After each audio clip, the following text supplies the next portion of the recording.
This is the story of John Elroy Sanford, also known as Redd Foxx. John, also known as Redd, was born in St. Louis, Missouri, December 9, 1922, to Mary Sanford Carson and Fred Sanford. Redd got the name Redd because of his wavy red hair and his Native American roots.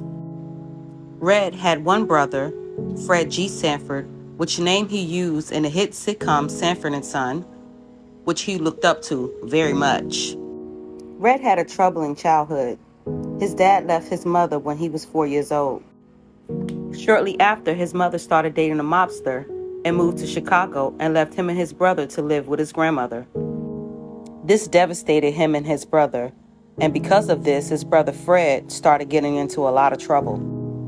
Their grandmother didn't have very much. They were poor, and Redd used to get picked on a lot because of his complexion and his red hair, in spite of being in an all-black school. But Redd would joke back, and he was actually funny. He was so funny, some of his friends wanted to fight him. Eventually, Redd would get kicked out of school for throwing a book at a teacher. He was 10 years old. After getting kicked out, he would hit the streets with his brother and get in trouble, but Grandma wasn't playing that, and she sent him right to Chicago to live with his mother. After moving to Chicago, it wasn't long before Redd would find his place. He joined the 58th Street Gang. While out with the gang, they would crack jokes on each other. But Redd wasn't the one you wanted to joke on you. Like I said before, he was so good, some of his friends wanted to fight him, they would get so mad. Eventually, him and his friends would form a group called the Bonbons, a singing group. Him and the band members decided to go to New York, but with no money, they decided to train hop. They hopped from train to train, but with no money to eat, they finally landed on a train that had onions on there and ate onions for 3 days. While in New Jersey, some of the band members got arrested by the police, but Redd got away and hopped a ferry and landed in New York. A little while after, the band members got out of jail and they all met up in New York, but unfortunately, they all got drafted to the war shortly after the Pearl Harbor attack. But old Slick Redd said the war wasn't for him, so he ate a bar of soap, which accelerated his heart rate, and the doctor said he wasn't fit for war. Now, with no band and no money, Redd became homeless. Desperate for money, he decided to become a dancer and a comedian. Although he was homeless and sleeping on the streets of New York, the people loved him because of that red hair and that style. Yes, Redd could dress. Because of his red hair and his sense of style and fashion, the name Redd Foxx was born. Although he took the job dancing and performing comedy, there wasn't enough money, so he continued to commit petty crimes, which landed him in and out of jail. Redd was simply trying to survive. He would dine and dash, pickpocket, whatever he could do to survive. He also messed around with cocaine and marijuana, but never heroin, because he did not want to OD like some of the people he knew had done. Redd would find a second job as a busboy at Jimmy's Chicken Shack, where he would eventually meet Malcolm Little, as we all know as Malcolm X. Now, these two found that they had a lot in common, light complexion and red hair, so they became really good friends. These two became inseparable, picking up the name Detroit Redd and Chicago Redd. They eventually started committing crimes together, running numbers, robbery, you name it, these two did it. They committed crimes for a while, but eventually went their separate ways because Redd wanted to get into show business and Malcolm still wanted to be in the streets. But Redd wanted to continue his career in show business, so him and Malcolm X parted ways. Not long after that, Redd had a situation where a guy he knew wanted to buy some bootleg liquor from him. So he came over with a young lady named Evelyn, but his plan was to rape her. Redd put him out and protected her. 5 days later, Redd ended up marrying her. They divorced shortly after, 3 years later. Redd ended up becoming a recording artist for Savoy Records on September 30th, 1946. He also ended up meeting legendary Slappy White, and they hit it off immediately. From there, they would become a duo, which would become legendary Foxx and White. Slappy White was married to the legendary Pearl Bailey, who was a singer and actress. As a comedy duo, Foxx and White had transitioned over to a white crowd, but the white crowd wanted them to go blackface with the white lips, but Redd wasn't having it. Redd Foxx was one of the first comedians to refuse to do that and would come on stage regular. With the city catching wind of the duo's performances, it also caught the attention of the legendary jazz singer Diana Washington. Diana loved their act so much, she took Foxx and White on tour with her to California and paid them $1,000. Going to California, they thought things would be different as far as racism, but little did they know things would be far much worse. Dealing with the racism, money issues, and a possible beef over a female, they decided to split ways after only 1 month in California. Slappy goes back to the East Coast with Diana Washington, and Redd stays in California. Now homeless again with no money and nowhere to live, Redd takes a job at a popular jazz club where he becomes a dishwasher again. At this particular jazz club, a lot of celebrities frequent there, like Ella Fitzgerald, Joe Louis, and Billie Holiday. With Redd's natural ability to be funny, it didn't take long for him to go from dishwasher to the club's host. And now that he has California's full attention, it was on from there. His raw, raunchy, uncut comedy style is what the people wanted, and he delivered. Redd Foxx's style was so uncut, he added an extra X to the end of his name for X-rated. Redd had gained so much notoriety that it caught the attention of Dootsie Williams. Dootsie had a record label called Dudo Records, who was responsible for the release of the Penguins, who had that #1 hit called Earth Angel. Dootsie had offered to pay Redd $25 to record his shows, and Redd, being low on funds, happily accepted. When Redd allowed Dootsie to record his shows, he didn't think that it would sell much. Little did he know it would change his world. To Redd's surprise, it was an instant success. Some of the top comedians today were inspired by those albums. Over the next 2 years, Redd would record over 40 albums, selling millions worldwide. Those records were so successful, it gave Redd the title King of the Party Records. But while things were looking up, we all know there's a downside to show business. Now, unfortunately for Redd, he really wasn't receiving the money he should have from those albums, resulting in him filing a lawsuit against Dootsie. Redd lost that lawsuit and was stuck in a contract where Dootsie was awarded the rights to all those albums. Now, even though Redd was stuck in his contract with Dootsie, his name still rung bells in a comedy circuit. And while all this was going on, he met his second wife, Betty Jean Harris. Now, Betty Jean used to dance and perform with Redd's childhood friend, LaWanda Page. They all performed at the same club. So, because Redd's name still had a buzz, he decided to remove himself from the Chitlin circuit for a while and go to Las Vegas to perform. Redd had hopes of connecting with the right people so his career could take off. But unfortunately for Redd, he faced racism in Las Vegas as well. And because of this, it was hard for Redd to find work. But it wasn't long before Redd's time had arrived. In 1960, Redd would catch his first acting break by being cast as an extra in a movie called All the Fine Young Cannibals, starring Robert Wagner and Natalie Wood. This jumpstart would allow Redd to get bigger in stand-up comedy. Redd kept performing, and eventually he would catch the eyes of Frank Sinatra, who wanted to sign Redd to his label, Loma Records.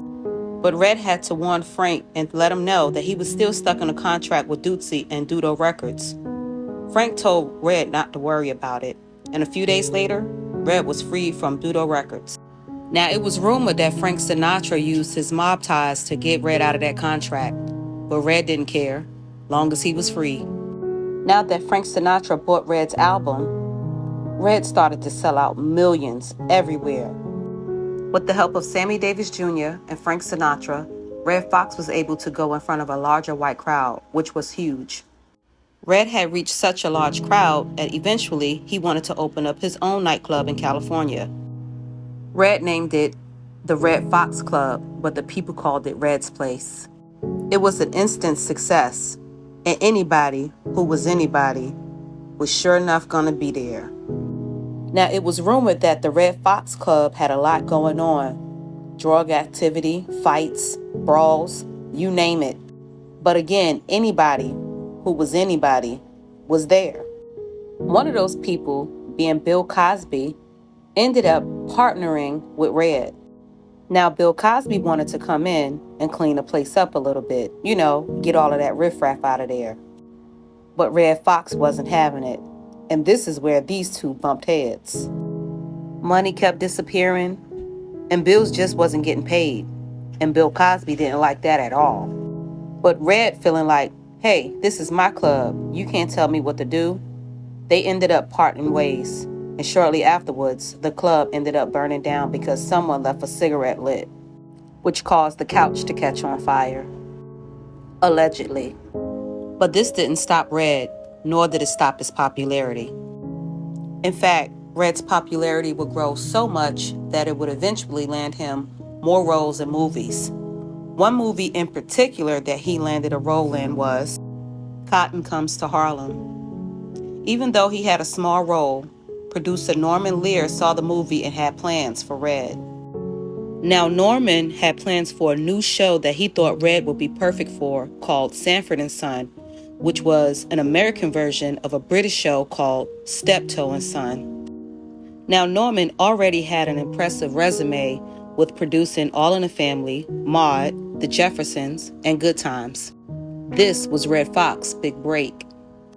Redd Foxx auditioned with Grady DeMond Wilson, and Norman decided that these two would be the main characters in Sanford & Son. Also, Redd convinced the show producers to use his brother's name, Fred G. Sanford.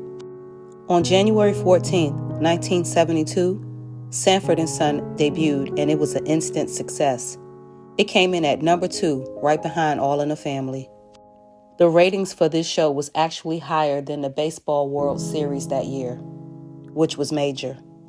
Since the show was an instant success, Redd Foxx put all his friends on.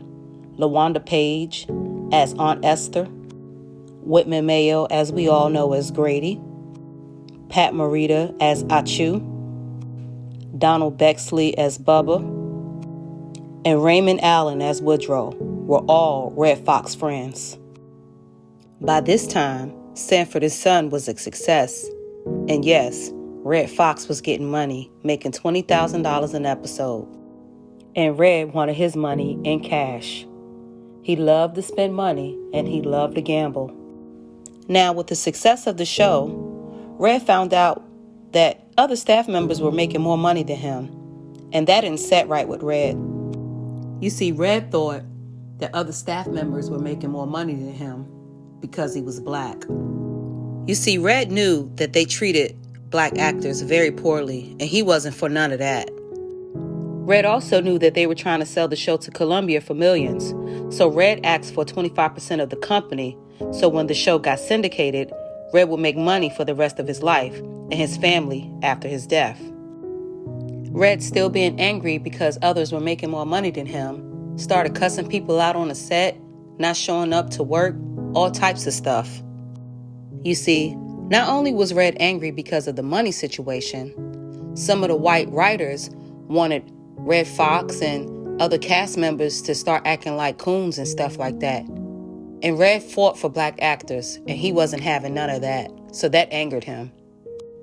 You see, those same writers wrote scripts for J.J. Walker from Good Times and had him acting like a coon and doing buffoonery stuff, and it really didn't set right with Redd Foxx. Neither did it set right with John Amos, who was the father on the show. And because John Amos stood up to the producers and the treatment and the script that they wrote for JJ, he was fired. Now, also during this time, Betty Jean and Redd Foxx were not on good terms. Redd Foxx was cheating and caused her mental and even physical abuse. Betty Jean had had enough, and eventually she would file for divorce. Betty Jean and Redd Foxx had been married 19 years. After Redd Foxx divorced from Betty Jean, it seemed like his life went downhill. He just kept having problems. And one of the problems was with Norman Lear. It seemed that Norman had had enough of Redd antics. With Demond Wilson following his lead, Redd Foxx had stopped showing up to work and kept on with the antics because both of them wanted a higher pay. So because Redd Foxx and Demond Wilson was not coming to work, had a hostile environment when they were there, they eventually ended up getting sued for $10 million for breach of contract. Redd eventually goes back to work because he couldn't work anywhere else because of the contract, not to mention funds was low. Redd and Norman will work out an agreement, and Redd will come back to the show for about another 2 more years. But he was still angry with the producers. He just had given up. He was divorced, and life was just dark for him. So, frustrated with everything, Redd Foxx pulled the plug on the show. But things might be looking up for Redd. You see, Redd had announced shortly after that he would be hosting the Redd Foxx Comedy Hour with ABC, which was NBC's rival at the time. ABC was willing to pay Redd Foxx $100,000 a week, and he would be the first black executive producer of a sitcom. But sadly, after 6 weeks, the show was canceled. And shortly after that, Redd Foxx had to file for bankruptcy. After the bankruptcy, Redd decided to go back to Las Vegas so he could do shows, so he could start making more money. Because remember, as soon as Redd made the money, he would spend it, and he loved to gamble. Redd was doing things so he could make his comeback to Hollywood, and that would happen for him in 1989 with his role in Harlem Nights, earning him over $500,000 for that role. Redd Foxx thought he was in the clear with his finances, but unfortunately for him, IRS would come knocking at his door. The IRS would put a tax lien on Redd Foxx from 1983 to 1986, causing them to take everything: cars, jewelry, clothes, his home. He lost everything. The IRS even took the jewelry he was wearing and the money in his pocket. After the IRS took everything from Redd Foxx, the only thing that was left was his bed. The IRS told him that he could stay in the house until it was sold, but unfortunately for Redd Foxx, it was televised and made public for everyone to see. It was documented that Redd Foxx never paid his taxes. He would file them, but just never pay the money. Now, Eddie Murphy, who helped Redd Foxx by giving him the role in Harlem Nights and paying him $500,000 for it, decided to help him again. Eddie Murphy wrote the sitcom The Royal Family, starring Redd Foxx and Della Reese. The Royal Family aired September 18, 1991 on CBS, and Redd Foxx was on his way to a huge comeback. The Royal Family debuted at number 1 and was on his way to climbing all the charts. But sadly, Redd Foxx wouldn't be here to see it. October 11, 1991, Redd Foxx had a heart attack while on set of The Royal Family. He was pronounced dead at age 68 years old. According to Della Reese, Redd Foxx was doing an interview with Entertainment Tonight, where he had one final argument with the producers. Because of Redd Foxx's financial situation, it was said that Eddie Murphy paid for his funeral. Redd Foxx was a legend in comedy, acting, and paved the way for so many great comedians like myself. Rest in peace, Redd Foxx.